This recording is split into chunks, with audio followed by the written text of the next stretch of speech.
샬롬, 안녕하셨습니까?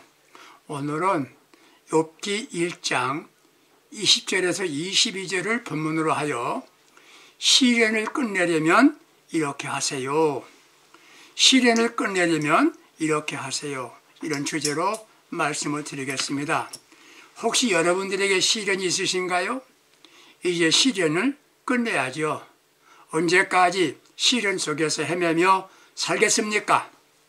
멋지게 세운 건물이 무너집니다.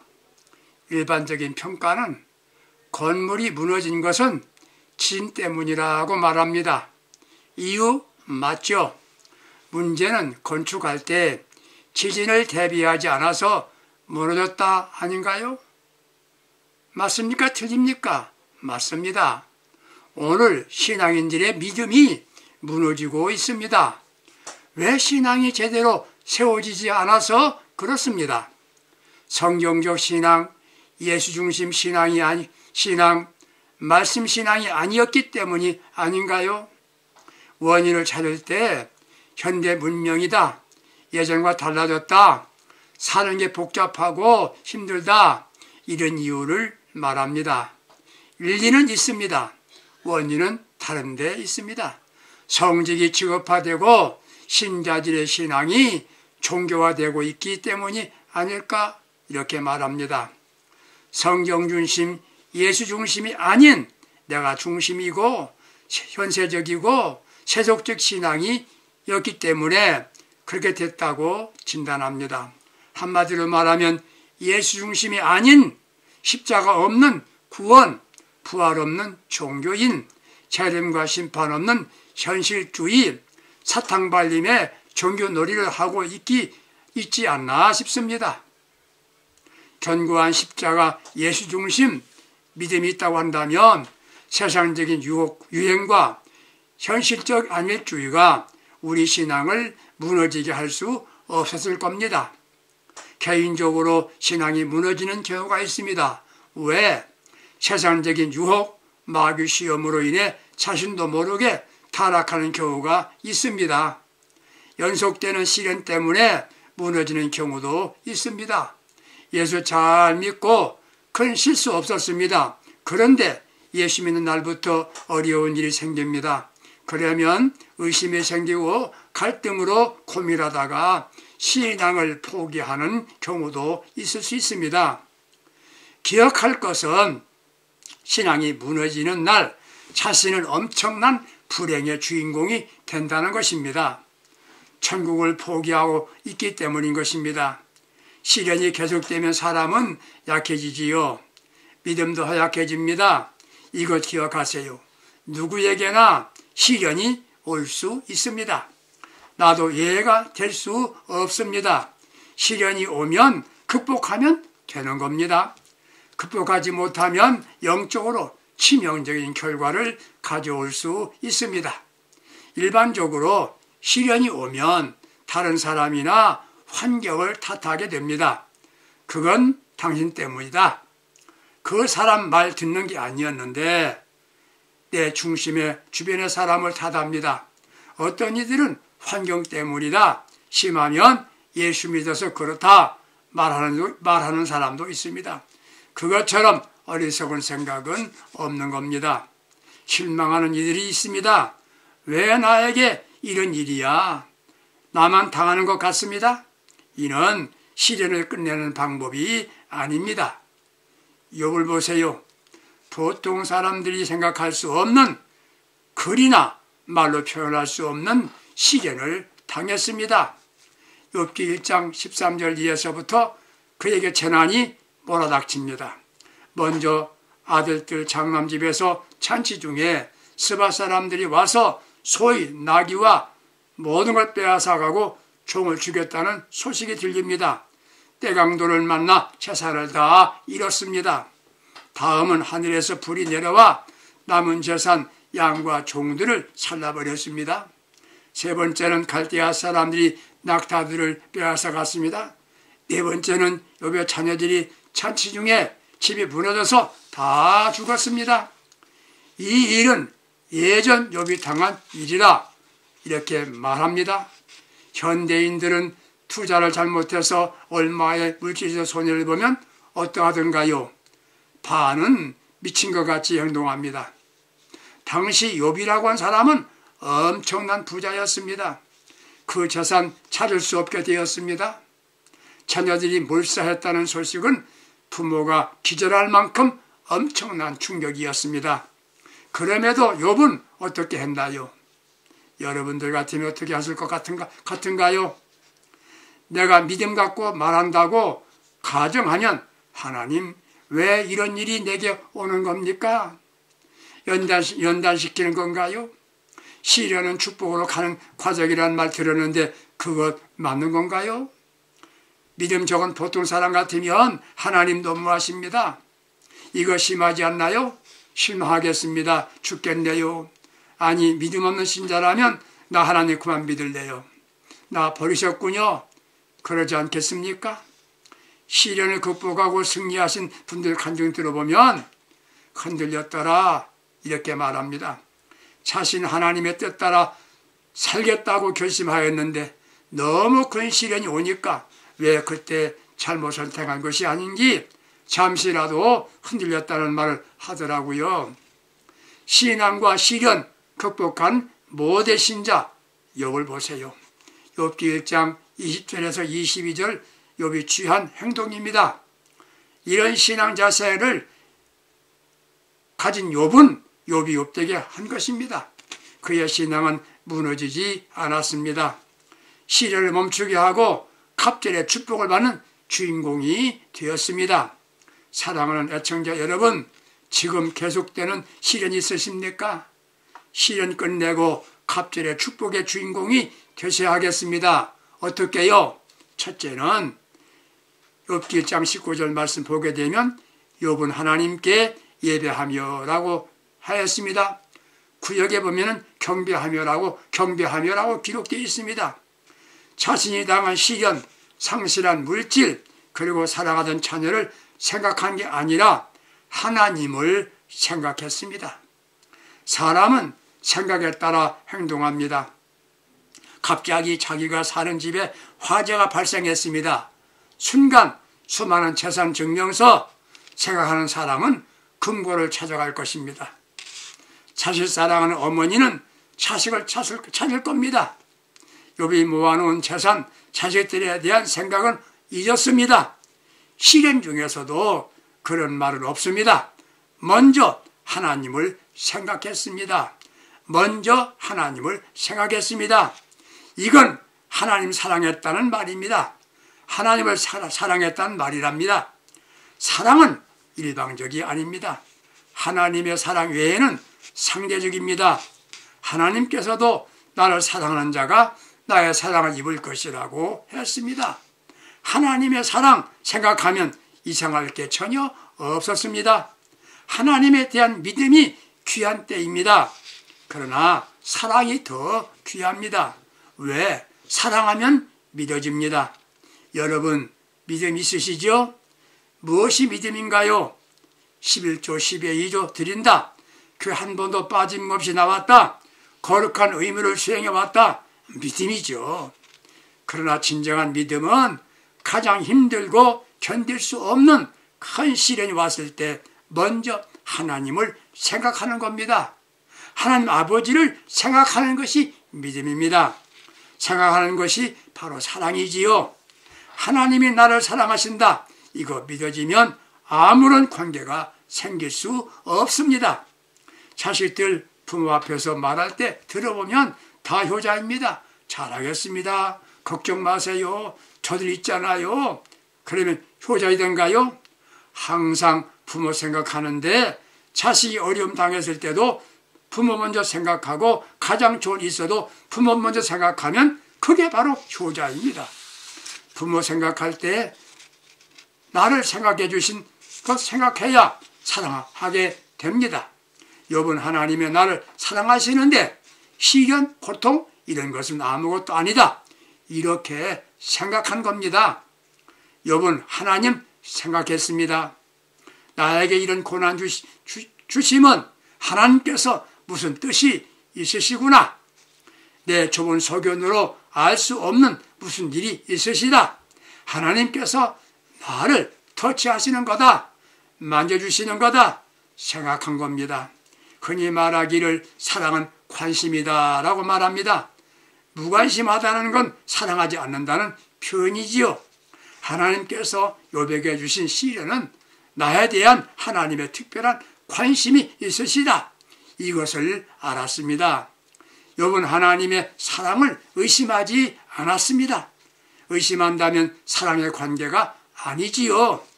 우리는 내가 생각하고 기도한 대로 안 되면 하나님 의심하는 경우가 있어요. 이게 문제인 겁니다. 욥은 하나님의 사랑을 믿었습니다. 의심하지 않았습니다. 믿음이란 사랑의 관계입니다. 사랑은 생각해 주는 겁니다. 믿음은 신뢰의 관계이지요. 욥은 생각하지 않았던 시련과 고난이 닥쳤을 때 그는 하나님을 생각했습니다. 그리고 그 하나님께 경배했습니다. 나를 사랑하신 하나님이 주신 건 다 좋은 거다. 고난까지도 좋은 거다. 이렇게 믿은 것입니다. 다 상실했어도 하나님의 사랑이면 나는 만족합니다. 이게 욥의 신앙이었습니다. 어린아이들이 엄마만 있으면 걱정이 없습니다. 우리 엄마 대학 나오지 않았습니다. 그건 나와 상관이 없습니다. 미인인지 아닌지 관계없습니다. 나를 사랑해 주신 엄마 내 곁에 있으면 그것으로 족하다 생각합니다. 고난을 끝내는 신앙은 예전 엄마 내 곁에 있으면 만족한 것처럼 예수님 내 곁에 계시면 만족합니다. 이게 바로 고난을 끝내는 비결이었습니다. 예전에 부른 복음성가 가운데 이런 게 있어요. 예수여 예수여 내 중심에 없어서 주님 한 분만 계시면 만족하옵나이다. 이런 복음성가가 있었습니다. 그렇습니다. 나를 사랑하시고 나를 지켜주신 하나님이 계십니다. 그분이 내가 귀하게 여기면 물질, 자녀 가져가셨으나 나를 사랑한다는 건 틀림없다. 그게 무슨 말, 그 이상이 무엇이 필요하겠습니까? 그때 제일 기뻐하시면 누구였을까요? 하나님 아버지가 기뻐하셨죠. 제일 놀란 건 누구였을까요? 마귀죠. 마귀가 겁먹었을 겁니다. 믿음이 있다는 이들이 스스로 마귀가 좋아하는 일 하는 경우가 있습니다. 시련 중에서도 하나님 생각하십시다. 그때 우리 아버지께서는 더 좋은 것으로 축복하시고 시련은 끝나게 되는 것입니다. 두 번째는 욥기 1장 21절을 보시면 모태에서 알몸으로 나왔다. 그리고 알몸으로 돌아간다. 나 아무것도 아니다. 나는 아무것도 없습니다. 무소유 자세를 가졌습니다. 우리가 태어날 때 금수저 물고 나왔습니까? 흑수 인생이다. 그거와 나는 관계없는 말입니다. 우리는 청직 인생을 사는 겁니다. 내가 갖고 있는 모든 것도 내 것이 아니고 맡은 자라는 말, 즉 관리자란 말입니다. 내가 갖고 있는 물질, 자녀, 명예, 건강, 자식들, 생명까지도 내 것이 아니다라고 생각합니다. 소유에 대한 분별이 분명하면 어떤 것도 문제되지 않습니다. 문제는 한 가지, 감사가 없다는 것이지요. 하나님께 감사, 주변 사람들에게 감사하면 문제될 것 하나도 없습니다. 욥을 보세요. 모든 것 다 잃었습니다. 그는 이렇게 생각했을 것 같습니다. 그래, 내가 원래 내 것은 아니었어. 주인이 해수하시는데 내가 섭섭하거나 아까워하거나 원망할 이유도 권한도 없어. 더구나 말할 자유도 없다. 이게 욥의 생각이었을 겁니다. 이게 성숙한 신앙입니다. 하나님 알아서 하시는데 그분 하시는 뜻대로 되기를 원했습니다. 저 하나님의 주권을 믿었단 말이지요. 난 아무런 권한이 없다. 모든 건 전능하신 하나님이 하신다. 이에 대하여 말할 권한도 없다고 인정합니다. 만일 하나님 왜 그러세요? 제게 주었으면 제게 알아서 말이라도 해야 되는 거 아니겠습니까? 그러면 하나님 뭐라 하셨겠어요? 내가 하고 싶은 대로 했다. 그래도 할 말 없지요. 욥은 알았습니다. 하나님이 하시는 일, 그분 뜻이 있다. 분명한 건 내게는 분명 좋은 일이 있을 것이다. 그분은 실수하시는 분이 아니시다. 전능하시고 나를 사랑하시는 분이시다. 그분 것 가지고 그분 마음대로 하시는데 물을 자격도 없다. 이게 믿음입니다. 지금 내가 할 수 있는 일이 있다면 찬송할 뿐이다. 감사할 뿐이다. 이런 상황을 평범한 사람이 보면 제정신이 아닌 사람같이 보일 것입니다. 왜? 믿은 사람이 아니야? 자기는 괜찮은데 제정신이 아닌 사람같이 보일 것이지요. 정상적인 사람이 미친 것으로 사람으로 보이는 것이에요. 욥은 나는 아무런 고난이 없다 인정하고 하나님 찬양하고 영광 돌리면 된다. 그가 가장 힘들고 마음이 아플 때 취한 행동이었습니다. 마귀들은 이것 보고 나는 승산이 없다. 도저히 저를 이길 수 없다. 그랬을 겁니다. 오늘 믿음이 있다는 분들 보세요. 자기가 왕인 줄 압니다. 내 마음대로 해야 마음이 풀린다. 감히 내 말 거역해놓고 대놓고 나를 거역해? 대놓고 말합니다. 내가 가만두나 봐라. 이때 마귀들은 춤을 춘답니다. 그래, 잘한다.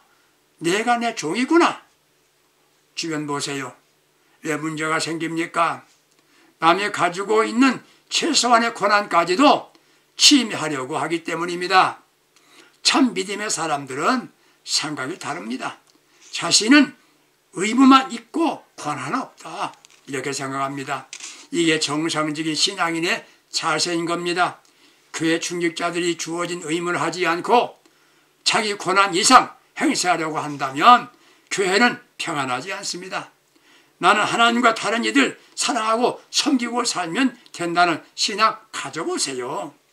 자신이 은혜 받고 마귀와 겁을 내고 하나님은 기뻐하실 겁니다.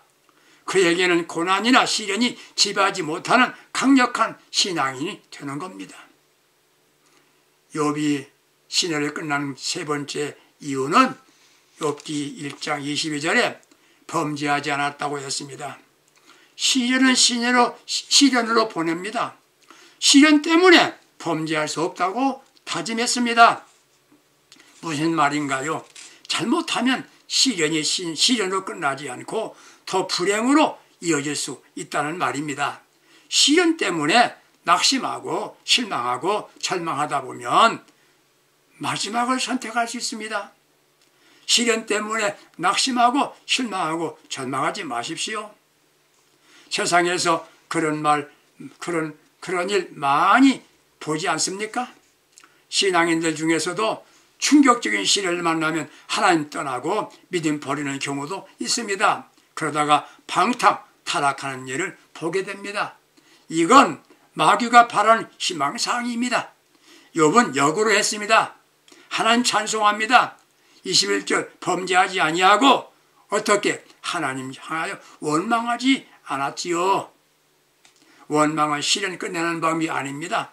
이것을 안 겁니다. 원망은 죄란 말입니다.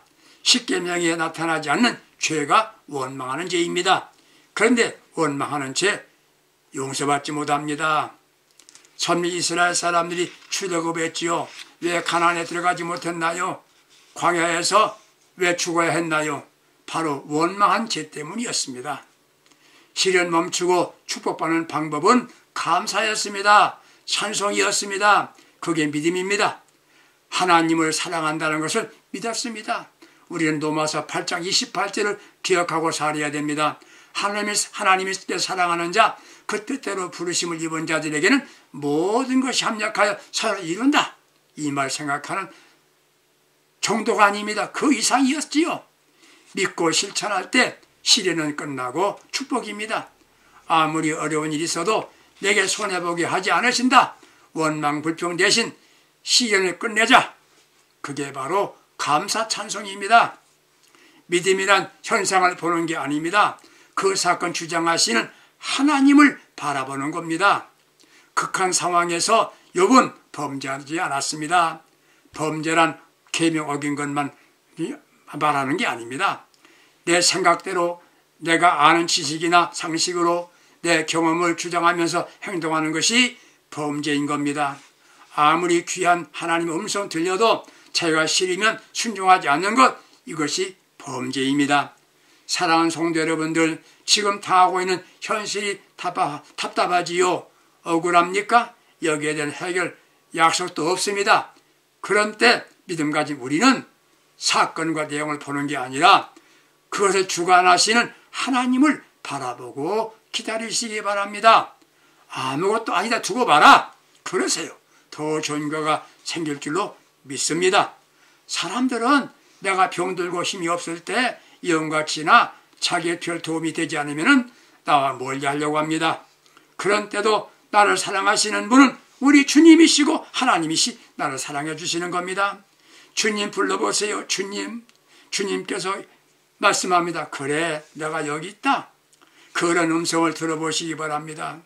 욥이 극한 상황에서 하나님 왜 이런 일이 있나요? 그렇게 말하지 않았습니다. 그런 말 마음속으로 할 때 주의 음성이 들렸을 것입니다. 내가 내 옆에 있다. 욥은 아멘 그랬을 겁니다. 그러면 됐습니다. 감사합니다. 이것 때문에 찬양하고 감사한 겁니다. 지금도 고난당하는 내 곁에 계신 하나님 아버지 찬양하십시다. 그의 이름을 불러보시기 바랍니다.